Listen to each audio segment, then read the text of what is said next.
Today is a very special presentation. We have Angesom Teklu here at American Preparatory Academy speaking to 75 seniors. I am here to speak about my personal story, but also how is life under authoritarian regimes, but also to talk about the general ideas of liberty and freedom.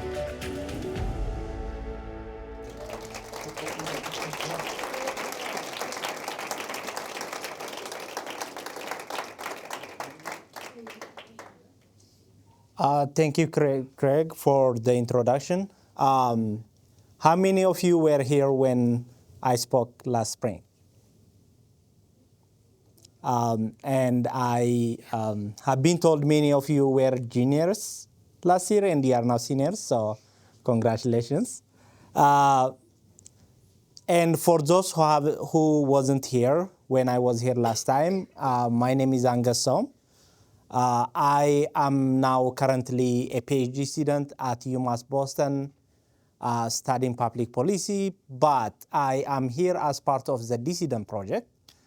The Dissident Project is a non-profit, non-partisan project, speakers bureau, that connects people who have fled authoritarian regimes across the world to high school students like you.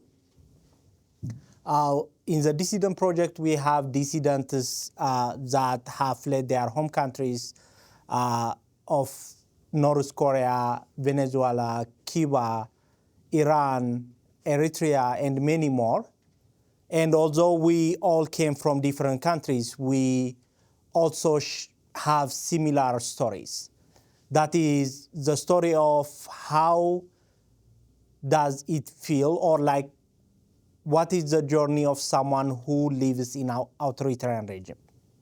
What does that mean? And also, how does many of those countries who once had freedoms, both personal freedoms and institutional freedoms, like we have here, ends up becoming authoritarian regimes? And we have this conversation with you so that we can both share ideas, both from our stories, but also from your experiences, and we can explore those together. So with that, today I am going to share my personal story of growing up in Eritrea, growing up in those realities, and what does that mean. So for next, I am going to ask how many of you know about Eritrea, but first, those who haven't heard me speaking before. So how many of you heard about Eritrea? It is much bigger than half of the countries in the world, so if you see it from that perspective, but compared to many countries in Africa, and obviously compared to even states in the US, it is also a small country. So Eritrea is a country located in Eastern Africa, or the area known as the Horn of Africa. It is a country within the size of like the state of Pennsylvania here. So not big. It's small compared to many other countries in Africa. But also understanding where Eritrea lies in the map may give us some context to the conversation we have next. So before diving to story of growing in an authoritarian regime, Eritrea once used to be a different country. In 1950s, it used to be one of the most developed countries in Africa. It also many people in the country used to have a middle-class status. It was a country that was exporting not only raw materials and agricultural goods, but also processed goods, both to the Middle East and some parts of Europe. Now, it is totally the opposite. The present-day Eritrea, if you just Googled anything about Eritrea, apart from some of the things that he said, you would read that human rights violations, a country that tops the world in arrested journalists. A country that arrested many people for simply exercising their faith. A country that doesn't allow, that basically dictates what people should worship, what people should, where should they go to school, and so on. A country that is also known for the highest numbers of prisoners of conscience, people who have been arrested for their faith and religion. And this is a stark reminder that how come a country that was once known as a beacon of democracy in Africa, a country that was industrially developed, can turn up to be where it is now. So what has changed? What has happened? First, it starts with the political change. The country's current president, which is a dictator, have been in power for almost 32 years. So many of us were just born into a country that have like one president, and we are there. We grew up in that state. And it's not only that the country have like the same leader or the same leadership. The country basically have no constitution because the then president now, a dictator who is in power, decided to suspend the constitution. The country has no parliament because then again the leader of the country decided to suspend the parliament. And if the country doesn't have a parliament, that means it doesn't have representatives. So people cannot elect their representatives who will represent their interests in the way the country is led. And the country also doesn't have independent courts because the leadership also abolished the courts. And in this state, one would ask, what about the press? Because in many parts of the world, the press, whether it's formal or informal, whether it is the mainstream media or whether it is social media, whether it is citizen journalism, is something known as a fourth part of the government. So when you have the three parts of the government, then usually the press or spaces where people share news and talk about affairs of their country is known as the fourth space. And as it goes, the country doesn't also have independent press. And this all happens, unfortunately, in the backdrop of September 11 here. When the unfortunate incidents of September 11 happened here, then president, who was waiting for the right time, uses that opportunity to clamp on everything, which is suspending the government, the parliament, suspending the constitution, and arresting all the independent press journalists who still remain behind the bars until now. So how many years have passed since September 11 in 2001? How many of you actually were born before then? I don't think anybody. Yes, but from the students, you are not even were born when September 11 happened, right? So basically, for all these years, those journalists are behind bars in unknown location, simply for writing, simply for being journalists and for writing for the independent press. It is really hard to explain life under authoritarianism, but also simply life in Eritrea to somebody who haven't been there. But I want you to imagine when you don't make a choice. How many of you have made choices today? What choice did you make? Okay. Any other choices? Feel free to speak loud. Eat breakfast. Eat breakfast, or deciding what to eat for breakfast, right? Anything else? Color of my shirt or shoes. Yes, color of your shoes. It doesn't even have to be today, but like how many of choices that you make.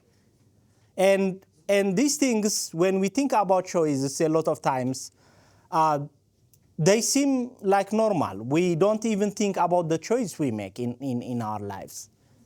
But when you go to school,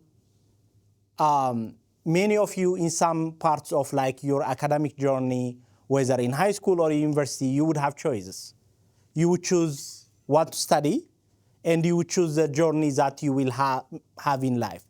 Whether to study medicine or whether to study social sciences, you will make those choices. And now I want you to imagine a place where you don't have those choices. And how can, it is also like hard to imagine, how can a government imposes those choices? For example, like it may be easy to imagine a government will make every high school in the US public, right?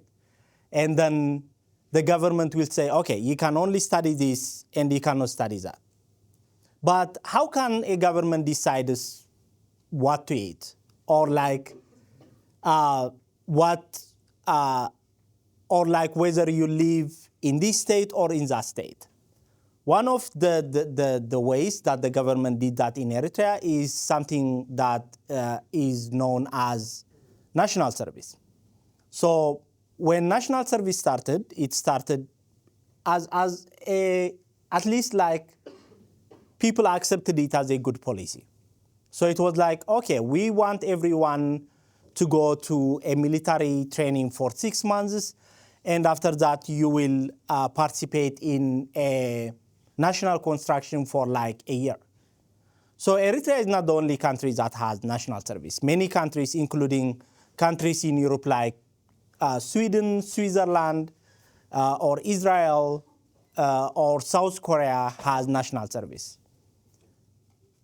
What makes the national service in Eritrea is that it is indefinite, which means the national service has started in 1994. Again, I'm not going to ask who was born in 1994, but I'm sure some of you, your parents were born in 1994, right? So imagine your parents who were born in 1994 were told to go to a national service, and then they never let go. They have to stay in that for until now. How many years it have been?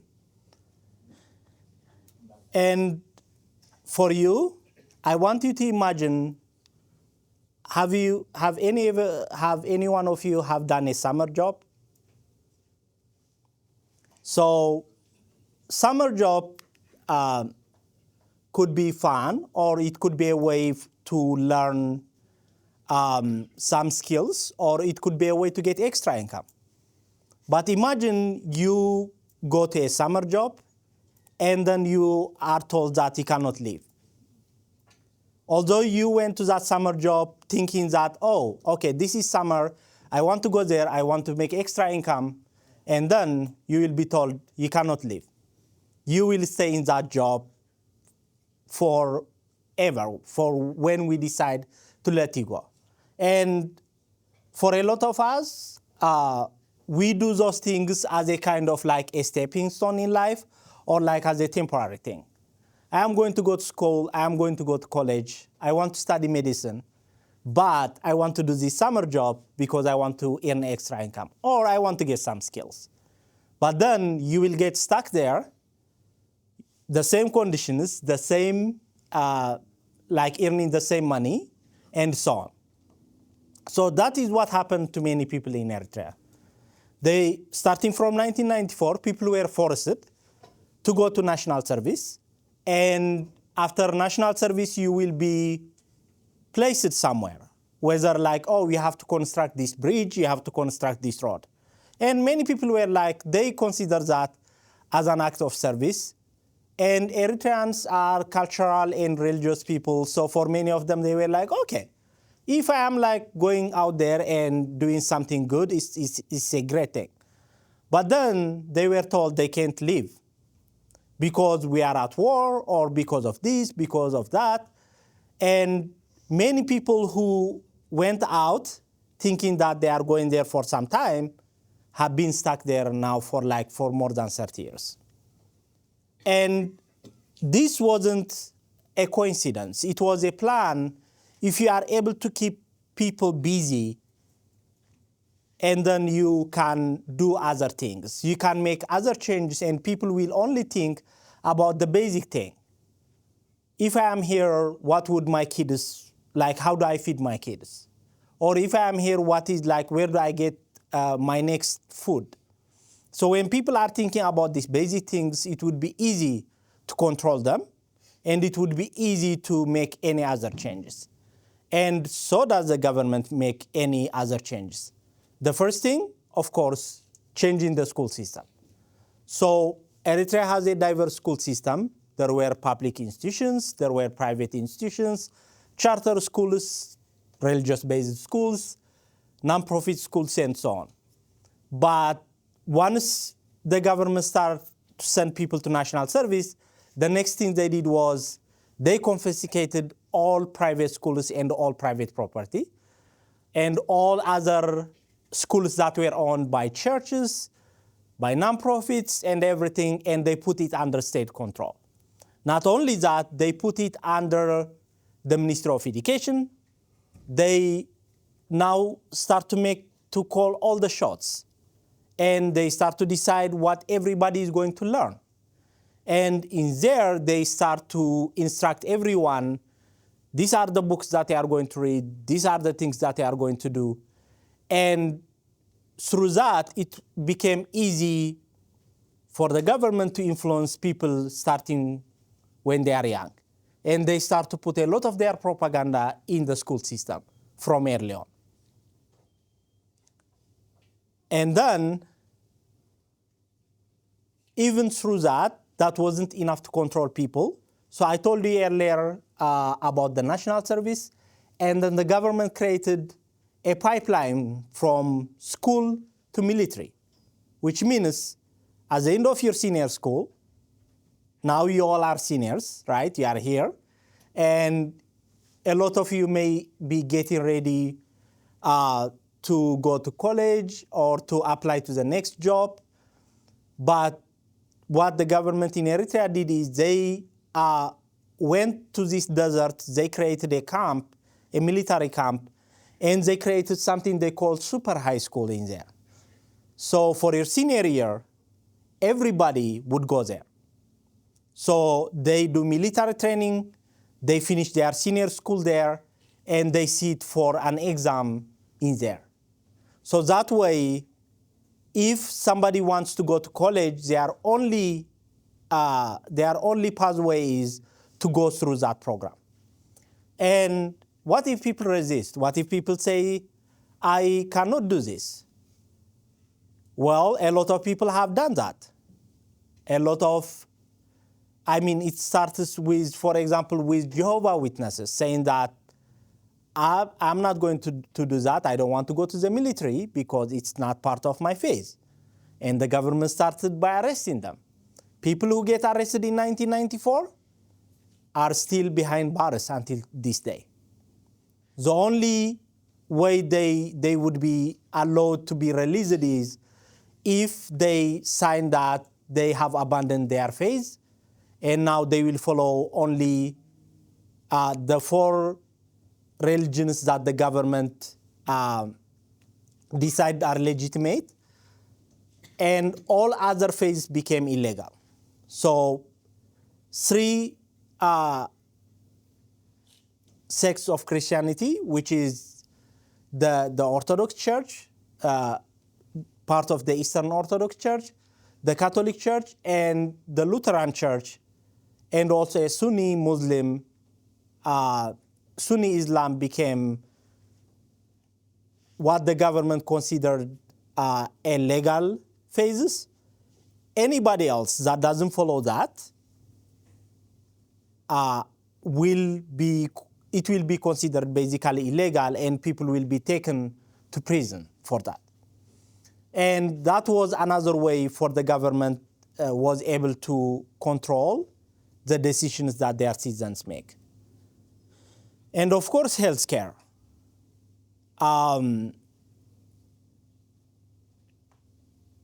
Because people, for many people, at least they were thinking, okay, all this is happening, but at least I will be able to seek care when I want it. Because again, with healthcare too, there were like many opportunities. There was like private insurance, there was public or government insurance, there was public hospitals, non-profit hospitals, charity hospitals, and so on.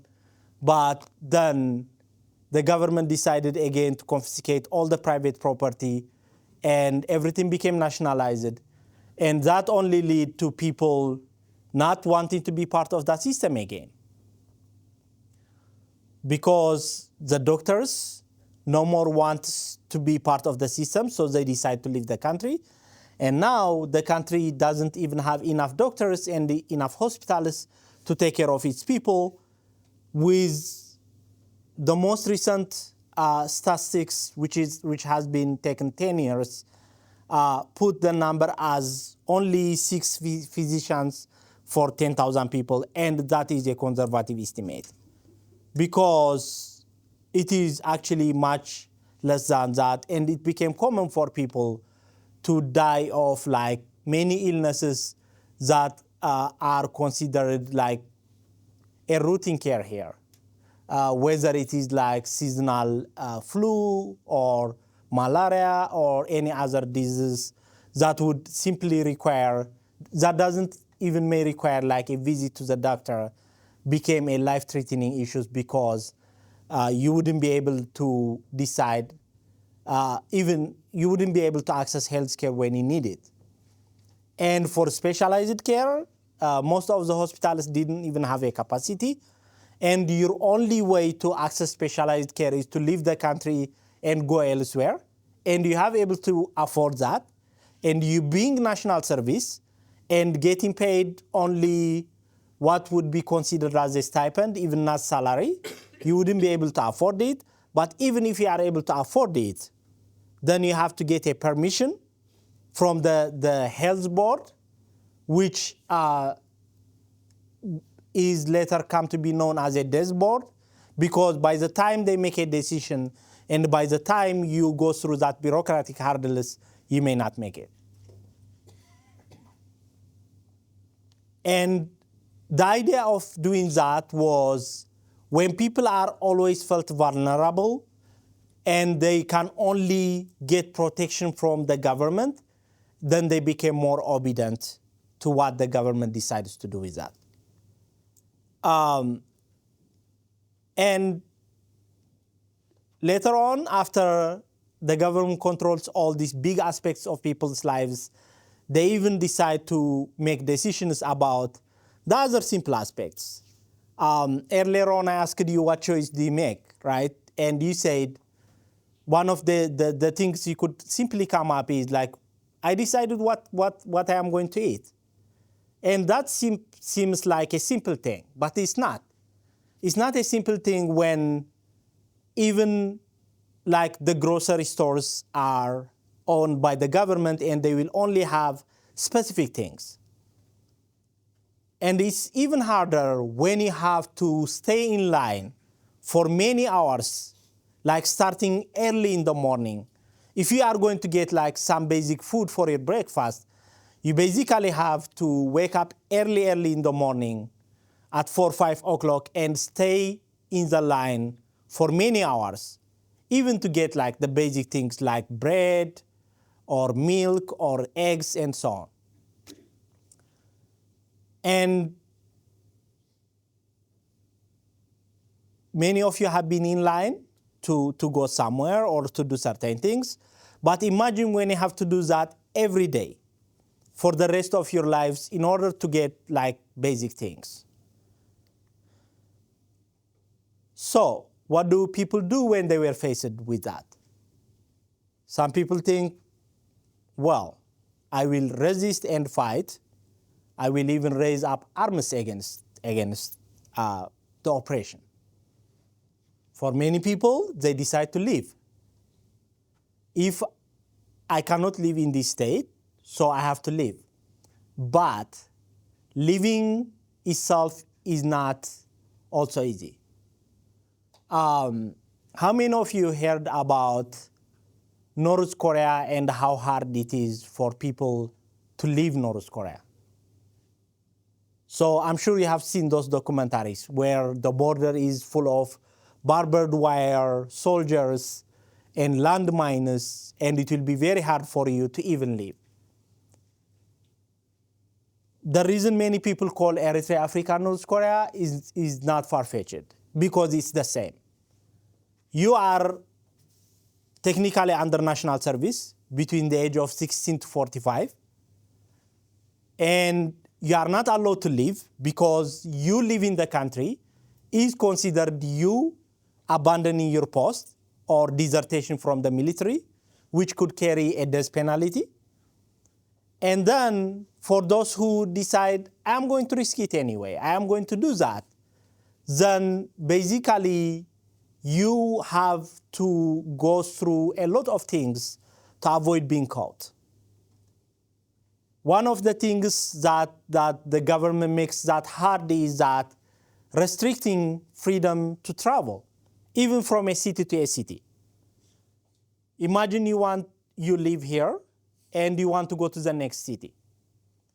And whenever you try to do that, you will have these cross-checks. There are like checks everywhere. You need to have a paper known as freedom papers that would allow you to travel from one city to another city. If you don't have those papers, then you are automatically considered you are trying to leave the country, and you will get arrested. And they don't even have to prove anything, because they are not now going to try you in a civilian court where you will have a lawyer or a representative. You will be tried in the military courts, where the military judges will decide whether they deem your story is correct or not. So you have to avoid these checkpoints in every city. You need to find the freedom paper, and that will only be given by the authorities. So it's either your military leader, even if you are a student, you have to get that from some authority, some like Ministry of Education authority who is in charge of these papers. So you have to have a reason, a valid reason, and they have to think that you are only doing that for them to give you those papers. And so if you, for example, live in the middle of the country, and the only way you can live is going to the other countries on the two sides, and I'm going to show you that on the map later, then first you have to cross every checkpoint. You cannot do that during the day unless you somehow have the papers, so you have to walk at night, avoiding it. And if you are lucky and you didn't get caught, you reach the borders. Both borders are heavily fortified by military personnel whose only job is to make sure people don't leave the country. And they are also like, there is a barbed wires, there is landmines to prevent people from doing that. And if you are lucky, and even like you go through that, then there is a shoot to kill policy, which means the soldiers who are in charge of that are allowed to shoot and kill anybody who is leaving the country. So if you have met anybody from that country, everybody have a story of that. Either it's a close member of family, their brother, their sister, their parents, or their cousins, or somebody that they know from their neighborhood who was either like shot and died, or either died from thirst and hunger because people have to walk through like kind of like unmanned deserts in order to reach there, or many people have stories of them being detained for 3 to 4 years, or they know somebody who went through that. And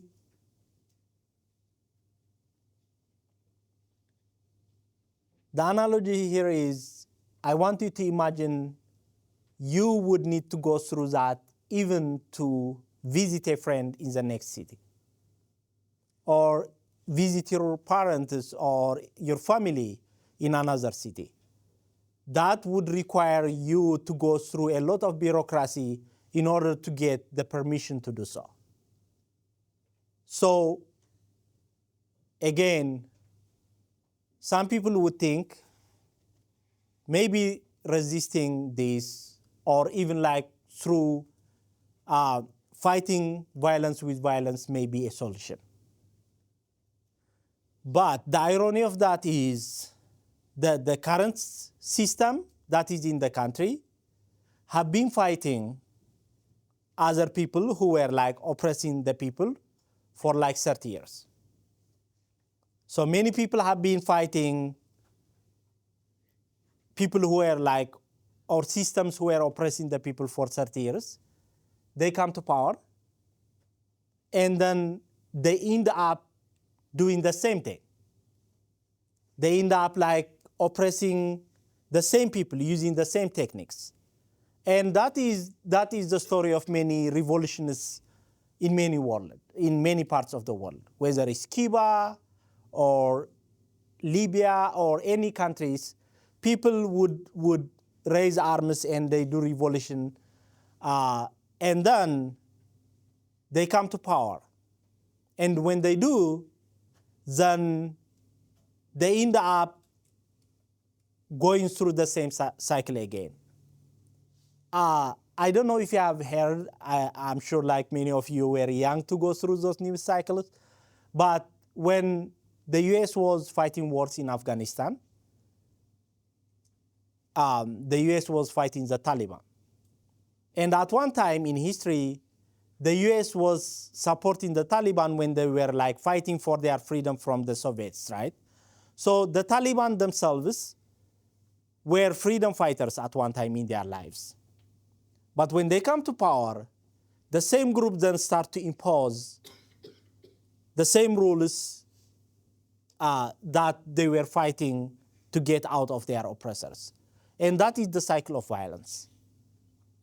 So how do we break this cycle of violence? That's the next part of this discussion.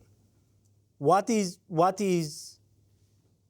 if fighting violence with violence is not a solution, then what is the other solution?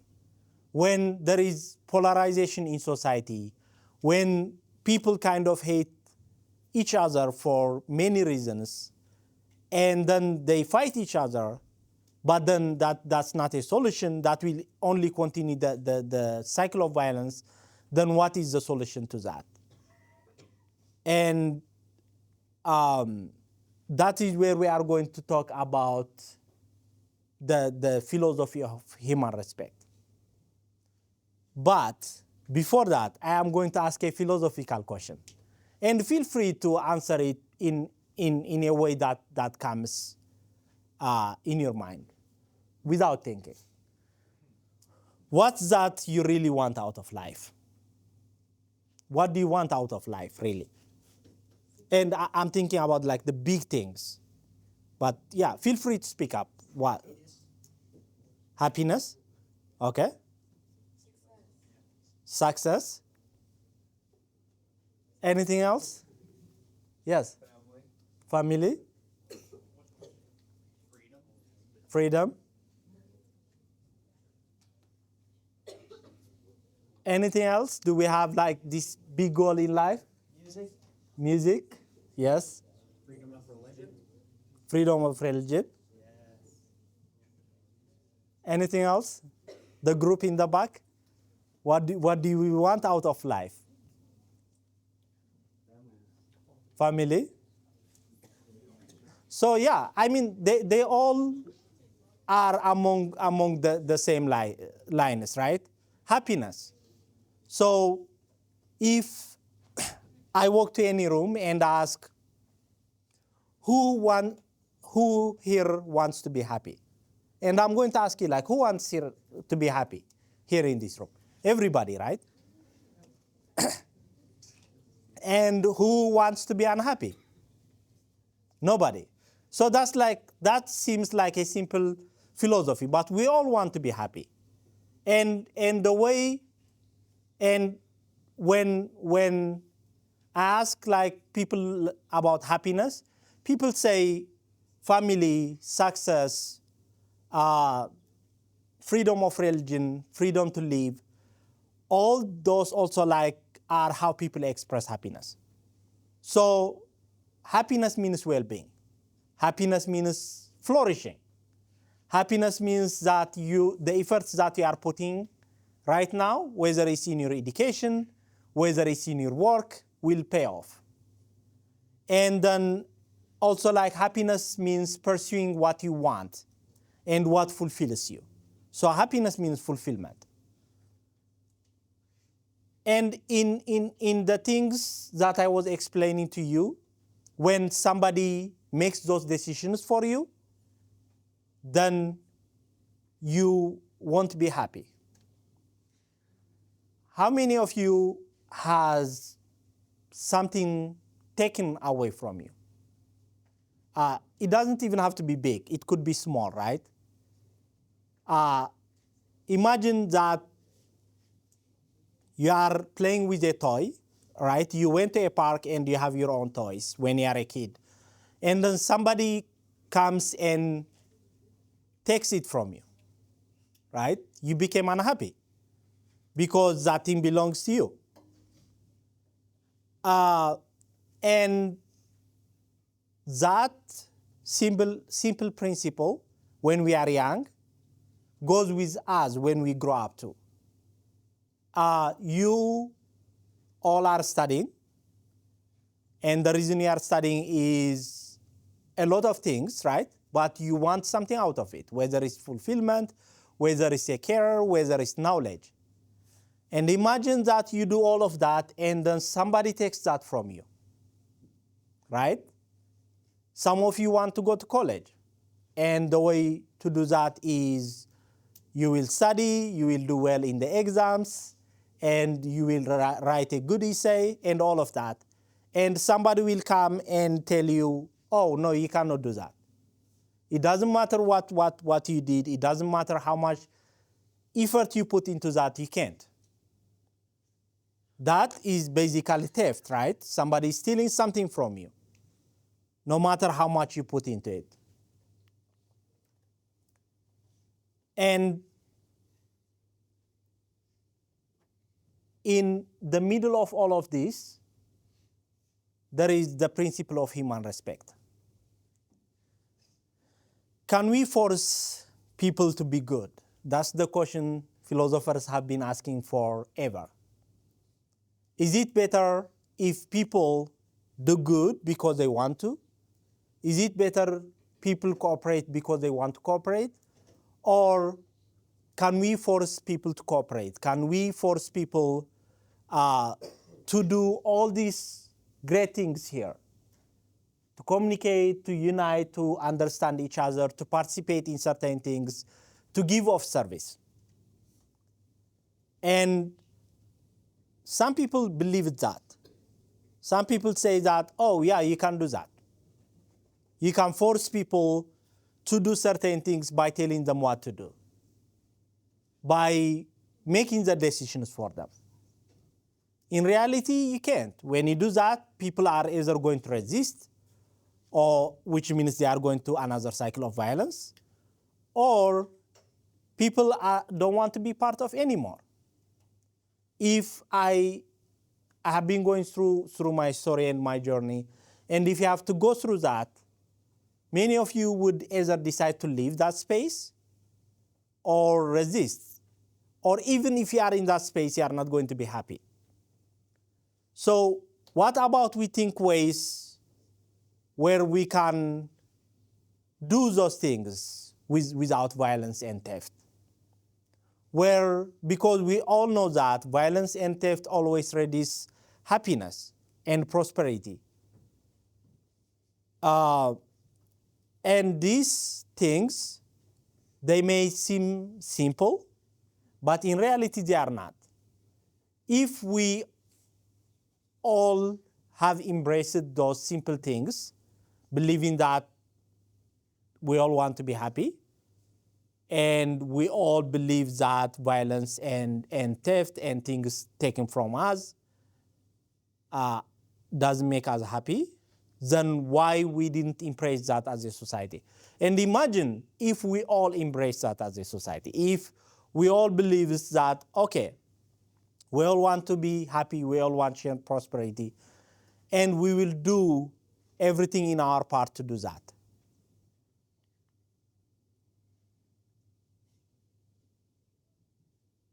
And the reason to do that is considering that we all have a choice to make in life, right? Every day we can make certain choices to decide on how we want to live. And in our context, there are two ways to do that. One is coercion, to force somebody to do certain things. And one is cooperation. People cooperate each other voluntarily because they want to cooperate. And for me, going through everything that I have been going, I realized understanding that and living through those basic human principles could be a way to find out and to find out where society can cooperate with each other towards a common goal and a common good. And reflecting on everything that I have been talking today is that a lot of times we would have certain things that we take for granted.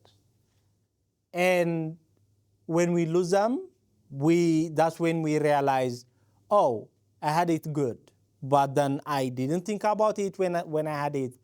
And now that I lost it, then I feel its impact in my life. When all these things were happening, in me growing up through all of that, a lot of times people didn't really felt that those things were important. A lot of people didn't realize why the freedom to speak your mind or freedom of speech is important until we reach to the level where even speaking your mind could get you in trouble. Even like saying that, oh no, this is what I believe in, without even like you hurting anybody or like making decisions about somebody, you having basic belief could put you in trouble. We didn't consider those when the change with the school system was happening. A lot of people were saying, oh yeah, I mean, private schools were expensive, and the government is saying they are going to make all the public institutions free, so that's a good thing. But they didn't think what will happen with that when I don't have a choice anymore and when everything is going to be taken away from me. So and the idea of this conversation is that many of you who are here are the future leaders in your spaces. Leadership is not only about political leadership, but different aspects of life. All of you here and in many places in this country are the future leaders. And whether it's business, technology, politics, in every aspect of life. And societies have driven transformative change when they were free. Free societies became prosperous. While when societies are not free, they turn out from prosperity to bad conditions that I was describing in my presentation. So I want you to think about what does those personal freedoms mean to you? What does happiness mean to you? And also to contribute towards those values when you have a chance to do so in every aspect, whether it is again in politics, business, education, or every other life. Not freedom is not only about protecting about your own freedoms, but also protecting other people's freedoms too, in that sense. Why do the government in Eritrea or other totalitarian regimes want to control? I think the answer to that is that many people who studied authoritarianism agree that from long ages, people want power. And when you have power, you would want more power. The reason we have, absolute power corrupts absolutely, right? And power corrupts generally. And the reason we have democracy, or like the reason where the people who invented democracy comes up with that is that we can't give one power to somebody, right? Because at the end of the day, if politics is administration, a system of administration, the way people in one area, geographical area, administers, then there has to be a mechanism where the voice of everyone is heard. That is where the idea of the majority, or the idea of representatives come into effect. If they can, and again, there may be good people, right? But if they can, many people would argue that, many people who have studied this would argue that it is in many people's nature, especially once they have power, they would want more power. And Lord Acton, one of the people who have written about that, says that power corrupts by itself or by its nature. And absolute power corrupts absolutely. So people would want absolute power, more power. So that's my answer to the first question. And the second question is, do you think when the government was doing that out of start as good and then snowball to be where they are? There are two answers to that. It may be or it may be not. But at the end of the day, the intention here matters less than the result. And the idea is that, do we have, especially in places where you didn't even contribute to, so for example, people choose their representatives, and those representatives make decisions. But there is a mechanism in place that if the representatives didn't make decisions, at least that the majority of the people want, and then they will have consequence for that, which means they don't get to continue doing that at some time. That's where you would have term limits. That's why you would have people would go to re-election after a certain time.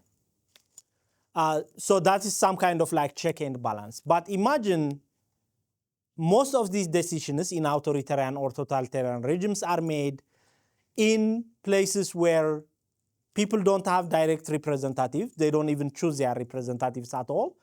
And the governments have absolute control.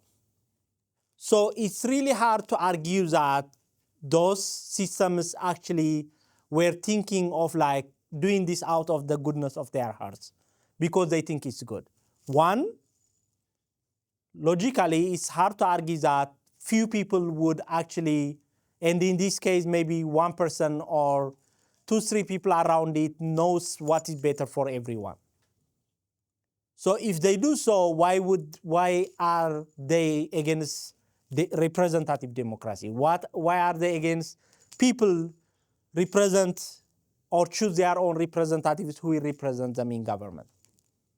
And the second thing is, if you see the history of like not only Eritrea, but many other authoritarianism, especially those who were at once had democratic institutions and then they don't, you would see that every policy that comes is always packaged like good.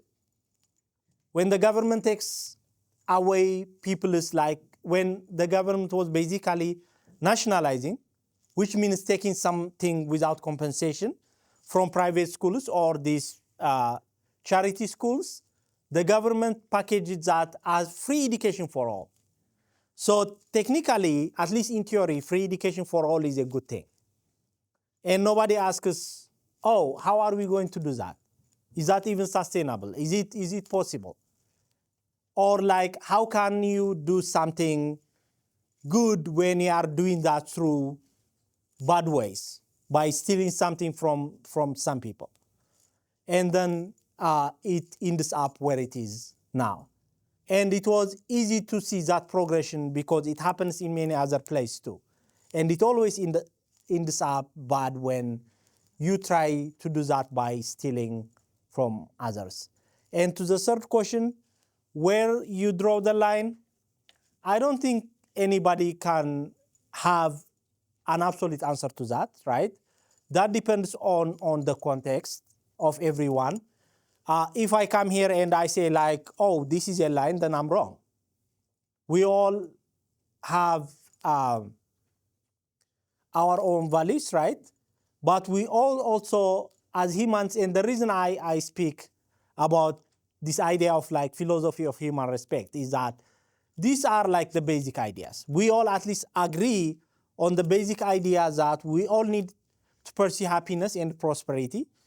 And we all believe that taking something from somebody or doing that through violent means is wrong. So at least we could all agree in that as a like basic principle. Thank you so much.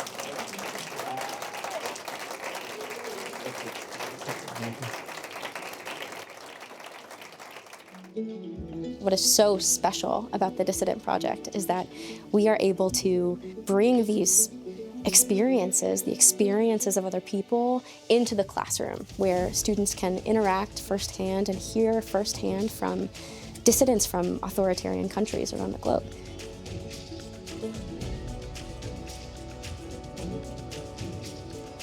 Craig Peterson is our host educator here at American Preparatory Academy, one of the best schools in Utah. We are so privileged to be here today.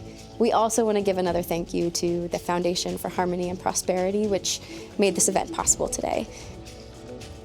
We're very excited to read the student submissions after the speech and see what it is they came away with.